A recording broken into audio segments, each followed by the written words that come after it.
Viewer discretion is heavily advised. Due to the handsome, muscular bodies on display and the bloody fashion these two deserve. Sorry, they swear like a lot, but that is the true nature of this film. Because this is a raunchy film, I will not edit anything out within the boundaries. It's a story of two hot as f*** men teaming up together. So why did it take so long for it to happen? Fox produced the first two films, and then lost a lot of money. Then they got consumed by Disney, whose sole purpose was to regain the rights of X-Men characters in Marvel's first family, the Fantastic Four. Fox's original intent was to make the first two Deadpool films, and then do a spin-off of just X-Force, in which DP, Deadpool, would be in before continuing with another, DP3. Luckily, this never happened, most likely because every Marvel film Fox produced at this time was utter trash. Years later, Jackman decided that he was not done playing Wolverine, and then called his Canadian buddy Reynolds, whom he wanted for in DP3. Ryan was jazzed about this because he and his team were stuck in development trying to piece together an actual story to tell.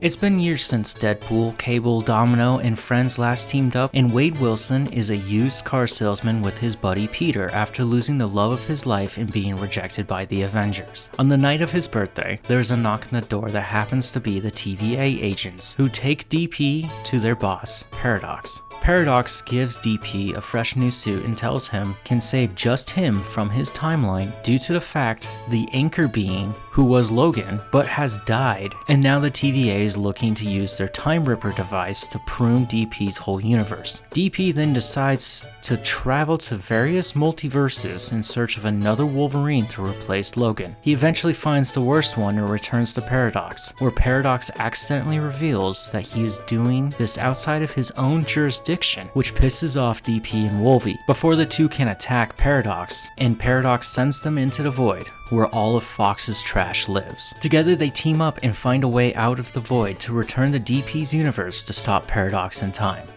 This is the plot. In a bizarre nature, this film is very erotic when it comes to men's bodies, and I'm so here for it. Deadpool has never looked so good in something that used to be of different red textures of fabrics composed against the black ligament conjoining pieces that help add the emphasis on how well fit Mr. Reynolds is. But his quips grow old and tiresome. They tend to take away from the audience's own thoughts because he has to say something despite how undescriptive and sexual the nature is. Despite the years of waiting for a sequel, he is still Deadpool, but now it's so annoying. I understand he's the merc with a mouth, but sometimes it's too much dialogue for something so simple it feels forced and immature. Deadpool never matured in the time in between. Because of this, the story is actually about him learning who he really is. Also, the use of music makes Dancepool so fun.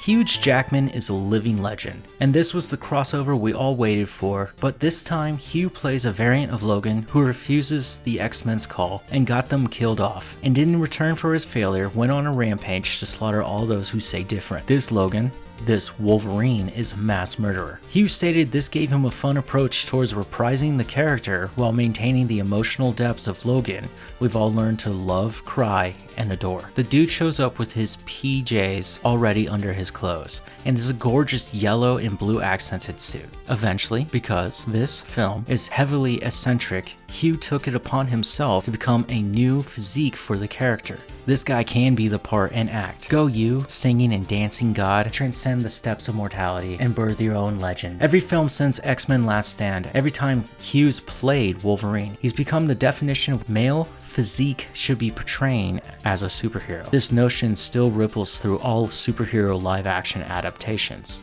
Throughout this film, we also get to spend time with the last moments of many Fox legacy characters. There's Deadpool and Wolverine, who are just the same actors playing the characters again, but with a twist. They're together and they hate each other. Pyro, a henchman of Cassandra Nova, who eventually reveals that he hates her. The last time we saw him was X-Men Last Stand. There's Sabretooth, who only appeared twice in some Fox X-Men films, as an opponent of Wolvie or the brother of Wolverine. There's also Juggernaut, who is also known from X-Men Last Stand. Toad, from X2, who only poses a lot and never does anything outside of use of his long tongue. Lady Deathstrike, Not many good shots of her, but she is there. Starshatter, how the hell did he come back? He died in the second one. Azazel, the father of Nightcrawler, who just teleports before misting away into the failure that the 20th Century Fox was. This guy, remember Thomas Jane's Punisher? No, no one does. This is the Russian. X-23, always cool to see, still rocking those shades. Elektra, the hot MILF from Capital One ads. Blade, as Deadpool said afterwards, Papa Marvel, and now Marvel's only Blade. Gambit, it's funny but horrible to see it in the works, but I'm kinda into it. Who is your favorite Legacy character? Comment below, I'm very curious. I want to know what your favorite Legacy character was. It shan't happen again. Why are you so nice? It costs nothing to be kind. Shutting the fuck up is also free. Caliente. Just beyond the comedy, we get some awesome action sequences with these two, like Deadpool and Wolverine's first fight into the void, because it's their love language. Deadpool and Wolverine also have a second go at each other in the Honda Odyssey. The scene is supposedly an allegory for having hot, sweaty sex. The previously hinted third scene flashback that Deadpool told us would happen when Cassandra Nova is fingering Wolvie's head. And of course, the most beloved and famous scene of all, Deadpool and Wolverine versus a legion of Deadpools. There are two moments I really wanted to showcase here. One, Wolverine uses guns to blow the head off a Deadpool and then immediately tosses them, continuing his berserker barrage with his claws. Two, when the two jump out of the back of the window of the bus, they are all CGI, even when Deadpool's talking. Why didn't they have them land, cut, live action, again, due to lines, but instead they fully animated them? Maybe it was cost effective, or just flowed better without the cut. All in all, there is no real gravitating plot towards it. It's just about the redemption of the two main characters, Deadpool and Wolverine, who are both considered fuck-ups in their own lives, in their own universes. And they battle each other all the way to the end in a friendly dispute, but also sometimes screwing the other one over to try and claim that they have redeemed themselves. It feels like the writers didn't know who was supposed to really win, when there shouldn't have been a winner. It should have been everyone. And the void is just a wasteland. It's such an easy, cheap set to film on. Cassandra feels rushed and almost pointless. What are her real connections to Xavier? If you're a comic book fan, sure, you can say all that, but I'm talking about the film itself. It's not there. It's just not there. And everybody else, it's just, this film was simply made to make a lot of money, and it did. 4 out of 5 stars. As for the Marvel film that I wanted, the DCU Deadpool, and my main in Marvel vs. Capcom, the Wolverine, this is not it. You might be upset at this point, but I have to state, this absurd idea, perhaps you were misdirected by the comedy of the sexy boys on screen ripping each other open and slaughtering the rest, to even do this, and failed epically. The worst part of this is the theme throughout the film is just piss poor. Deadpool's cameo galore and those Wolverine abs. It's a stupid comic book movie with no original ideas at all to propel these handsome hunks into their crossover. But yes, there's a but. We still got something so unique that will always shove DC heroes into the corner. A mix of hot men brutally killing each other, quippy responses that could kill an arena audience. It's a fucking friendship or lack of, and the fact that these guys need a break in the world, they just chose the MCU. Here, I'll introduce a new piece to my rating system. It's called the Blue Star, which will be granted to those who tell a decent story with the characters who jump out of screen. The Blue Star will only be awarded to those who try hard and try to make everything special when there's nothing more disappointing than the script, but the actors gave it their